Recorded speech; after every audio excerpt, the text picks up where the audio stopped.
instructions how to live clean and innocent lives. As children of God, shining bright in a world full of crooked and perverse people. Growing in every way more and more like Christ. This is excellent.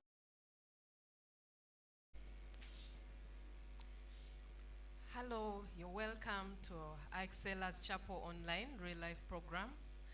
And here with me today are two lovely ladies, Grace and Doreen. And today we'll be talking about confidence. But before we launch into our topic today, I'd like to encourage you to kindly subscribe, share this link, and let someone else learn from it.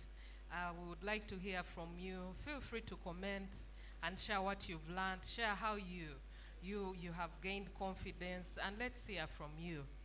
Lovely ladies, say hi to our viewers. Hello, viewers. Thank you for tuning in, and we are glad to be here. My name is Doreen. Thank you, Doreen. Hello, lovely viewers. Thank you for tuning in. My name is Grace, and I'm glad to be back here. Thank you, ladies. And Christine, so happy to be here today. And we're going to explore this topic in 2 or 3 times. And make sure you do not miss at any one moment, because it's a continuation and you learn a lot. So, ladies, what do you think confidence is in your own understanding? What is confidence? In my own understanding, I would say confidence is believing in myself, believing in myself in a way that, yes, I can do it, believing that I have all that it takes to accomplish the goal or the diligence or the duty, and believing that I have the social support maybe that I need also creates confidence in me. So generally, believing in myself and all that I have brings confidence and can mean confidence to me. Wow, confidence. In simple terms, I would say, to me, it's being able to freely express yourself. Yeah, that can mean confidence for me. Okay. The other thing I've learned about confidence is that you believe in your abilities, you believe in the knowledge you have. Basically, there is that inner trust that someone has to express themselves, to talk, to reach out, to stand out in the crowd. Like, you're not fearful. You're able to do something that other people may even find intimidating. So confidence is you being strong enough to express yourself. So we'd like to know what's the difference between confidence and arrogance? Because sometimes someone is confident and they mistake them to be arrogant, and at times people are actually arrogant and they say, oh, I thought I was just confident. So how can we differentiate or draw a line between the two? I would term it in my own way as arrogance is uncontrolled confidence, to the extent that you can't listen to advice, to the extent that you don't want to work with anyone because you are so full of yourself, because of course you know you're confident, you trust yourself. I have this PhD so I can pull off this contract, and you cease to listen to your subordinates. So I would say that, and that's where people mistake you to be arrogant. So I would say arrogance comes in if a person ceases to listen to advice, you don't take advice, you don't want to work as a team because you're confident, you know this, maybe because of your experience, you have done this before, and you an intern, what are you talking about? So you think you've got it all? Yes. In other words, you're better than someone else. Yeah, yes. So when someone thinks they are better off, that's where arrogance comes in. Interesting. Doreen, what is arrogance? Arrogance, to me, it's yes, you're overly confident, but for whatever you have achieved and everything, maybe your expertise and everything, knowing that I am actually self-made and reached here by myself, because then, yeah, you're, like she said, full of yourself, and you do not acknowledge anyone's contribution to what you are. So it makes you to be arrogant and start even demeaning the people who could be listening to you, and you're like, So you yeah. think you have it all. I mean, I can self advise myself. I can do this thing by my own. I don't need any support. I don't need any advice. Yeah, and sometimes it takes a course of even demeaning other people, yeah, who are in the struggle to build or to become whatever you are, and you're putting them down, or yeah, it can take different forms, arrogance. Interesting. So to our viewers out there, so if you've been mistaking arrogancy and confidence, now you know that when you're confident, you're basically believing in your inabilities, your knowledge, your self-awareness. You know that, yes, I can do this thing. However, with arrogancy, on top of having all the other things with confidence, you think you're better than everyone else. You think you know it all. You don't need anyone to advise you. You don't need anyone's support. So it's always good to know the difference so that we can know how to express ourselves better. And then there's also this thing of self-awareness and confidence. What is self-awareness? Someone out there may be asking, okay, you've explained confidence. There is self-awareness. What is it? What's the difference? Like the word awareness, meaning that you know about something. So self-awareness is you knowing your abilities, knowing what you can do and what you cannot do. You know the abilities, the strength, and the weaknesses in you. And so you become aware of who you are. And so this can help you to maybe draw a line of the things you can fully engage in and those that you can let others drive you. Because you know, I'm not good in this area, so I will submit to this person because I believe they know it better than me. I'm good at this area, so I can give it my whole. So self-awareness is basically getting to know your strength and your weaknesses, and maybe to a higher level you seek knowledge, you seek support. Maybe if it needs you to go to school, you go back to school. If it needs you to sit down with someone, you identify those people, you sit down with them because you have known, I'm not good at this area, so I want to become better in that area. You seek support and help. So in other words, with self-awareness, it also involves humility. It takes humility, actually, for someone to recognize that, yes, I'm good in this, I'm not good in that.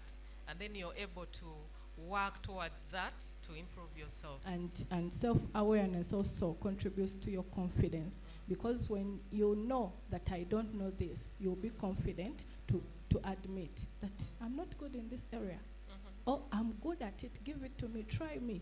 So you knowing yourself will help you build your confidence. That's right. Doreen? Yeah, it's the same thing, I would say. It's a component of confidence, or it's a first step for anyone who wants to build confidence. You need to go through self-awareness, or knowing who you really are. It identifies, like, you get to know your weaknesses, you get to know your strength, you get to know things about you. Yeah, if you go to the Bible, it tells you who you really are. Yes, the world can define you by different things and tell you, yes, you sinned, yes, you were a disco dancer before and all this and everything. But when I know I have read the Bible and understood who I am, by the way, I am forgiven. By the way, I am redeemed. By the way, I am a child of God. So whatever you're saying, so if you do not know and still base yourself on the definitions of the world it can give you, then you're not yet self-aware. So it is a component or a subset of confidence. For you to become confident there, you first need to get to know yourself. Self-awareness. Interesting.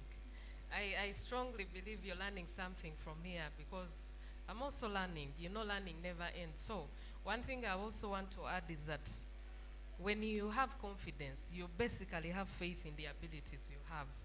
And then also having self-esteem, you're basically recognizing your overall self as a person, you know? So it's always good to know these things, because when we get to know ourselves, when we get to know our strengths, when you get to know our weaknesses, you're able to help yourself become a better person. So the other thing I want us to talk about is what's the importance of confidence. How can confidence help us? One of the importances of confidence is it helps you be ready for life experiences.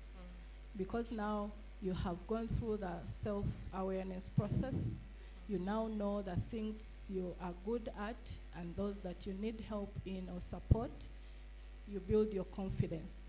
Now I'm going out there as Teacher Grace. I know I'm good at children. There's nothing you can tell me. You understand? And then I know I'm not good at adults, handling them. So there, I'll submit to someone that is good in that area. So it helps you, confidence helps you be ready for life experiences. And even when you try something and it doesn't work out, because you know that you're confident, it gives you, it opens you for trying again. Like you fall down, you get up, you try again, because you know I'm confident at the end of it all, there is light at the end of the tunnel. So confidence, one of the importances is it helps you to be ready for life experiences. Interesting. Thank you, Grace. There's also another bit of confidence whereby confidence boosts your physical and mental status. Doreen, how can you elaborate on that, if you may? Confidence, it's not just, I may not, slightly diverted a bit. It's a key thing. It's a key thing that everyone needs. And it actually, for parents, it needs to be built when children are actually still young. Some of us, we have grown up, you go to school, and because of the background you've been in and everything, your confidence has always been so low. Like in a setting of a home where your parents have never even told you, I love you, and you feel, it does something on you, it has something mentally on yourself. So as you grow up, you meet some guy, you meet some guy who comes and, tells you these sweet, nice things, nothings, and you get swept out of that because it's something that, was even never told by even your parents from back here, yeah? So the small things that we do to our children, they build their confidence that, in life, it is a key component in life, and it's very important in life for everyone to be confident. Yeah, just take an example of your child. Like for whatever they need, you have to do it for them. You're not building their confidence. Every time they will base on someone else to do something for them, they will speak for them. Yeah, there's something I saw.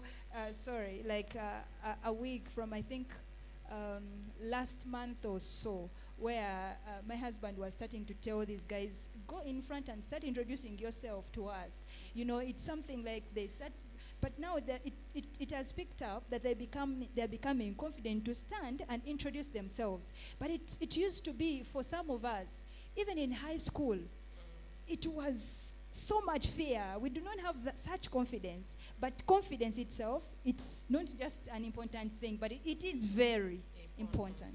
That's very true. That's very true. That reminds me of something. There's a certain research study that was done in the University of Brandeis in Massachusetts and Rochester in New York. And they say that self-confidence and resilient, actually, people who are self-confident and resilient are more likely to live longer. You can imagine. Because if I'm self-confident, I'll be happy. If I'm self-confident, I'll have this inner faith that even though I failed today, I can do this. But if I'm not confident enough, I will easily give up. I'll easily allow things that are surrounding me to drain me down. I'll easily allow even the minor things to take my peace. And as we all know, when you're happy, there are hormones you produce that are good for your health. And when you're not happy, still you produce some bad hormones. So it's interesting how this aspect of confidence can actually impact someone's life. Yeah, and it reminds me of some story. Like, I was already grown up, and I can't say I was confident in all areas. And I was staying with another kind of family, and I was fearful to even express myself to them.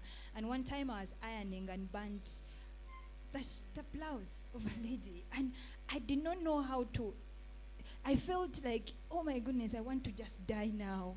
Like just that and everything. But to someone whose confidence is built, it's simple. You go and tell them, I didn't do it unintentionally. Yeah? And I was doing this and this happened, and it gets resolved. But to someone, when you're not confident, you tend to hide it, and as if it was fully your fault and everything. But what changed my mindset for me, someone who was like a mentor to me, she spoke to me and told me, because I gave an example of that incident, and she told me, what's the worst case scenario that can happen? When you can't just tell them, I did this by mistake. Will they kill you? No. Will they do? What the worst thing that, when you think of it, you realize, okay, it will pass. And you saw, it builds your confidence that even when you do a mistake in the future, you know how to handle it. You know, it's not the end of the world. It's not, let's find a solution and do that. Yeah. It's interesting, you know, at times because we're not confident, you even tend to think the worst. Now you can imagine, you just burnt a blouse.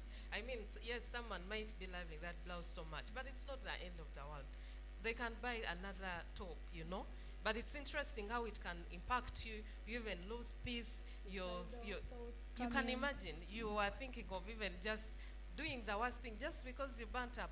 So, to a person out there, confidence is a very important thing, as we've heard, and you and I need to build it.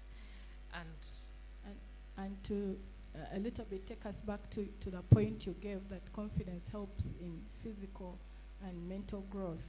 You know, when someone is confident, you don't fear the congregation. You come out there, you say what you have to say, and move out. So physically, you're getting, you know, you're growing how to mingle with other people. You know, okay, I'm not good at relating with Indians, but because you are self-aware, you know that, you'll find a way. You'll find support. So physically, you're getting better.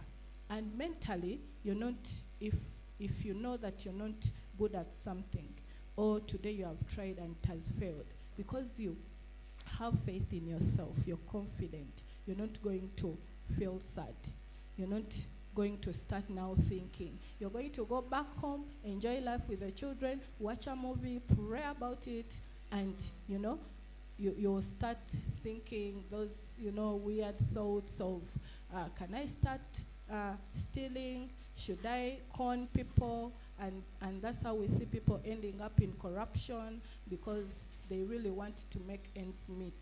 But when you're confident, your mental health is good and your physical health is good. That has reminded me something. You know, with mental health, I've remembered, you know, most of the people who die because of domestic violence, it's lack of the confidence to express themselves or take that first step. You have a lady, she's there, she's being abused, and she's like, what will I do?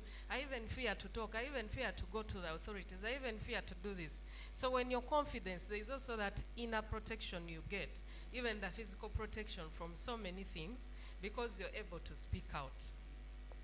Wow. What are your parting shots? We're going to continue with this topic next Sunday, and we'll be talking about what is confidence a skill? If it's a skill, how do you build it? What are some of the things that, how does someone who lacks confidence look like? How do we build confidence? So do not there miss next week. So ladies, what are your parting shots? My parting shots is to the parents. You have a duty to play, and to your children. It's key for you to build the confidence of your children as they are still young, because it helps them as they grow. You're doing something to them. And lastly, as a step into the direction of self-confidence, you need to know who you are in Christ. Yeah? Just know you're forgiven. You're redeemed. You're a child of God above everything. So many will define you, but understand who you are in God. It will build your confidence. That's powerful. You know, where the world is going with technology, there are many apps that are being developed. And even as a Christian, you find yourself registering to these various apps because you want to take the gospel there.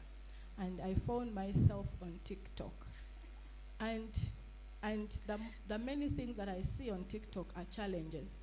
People doing a challenge of this dance, a challenge of this song, a trend. So I'm going to tell our viewer to also take on this challenge. Like before you do a certain research, they take you through a SWOT, what they call a SWOT analysis. But today we are going to only take the challenge of these two letters, the weaknesses and the strength.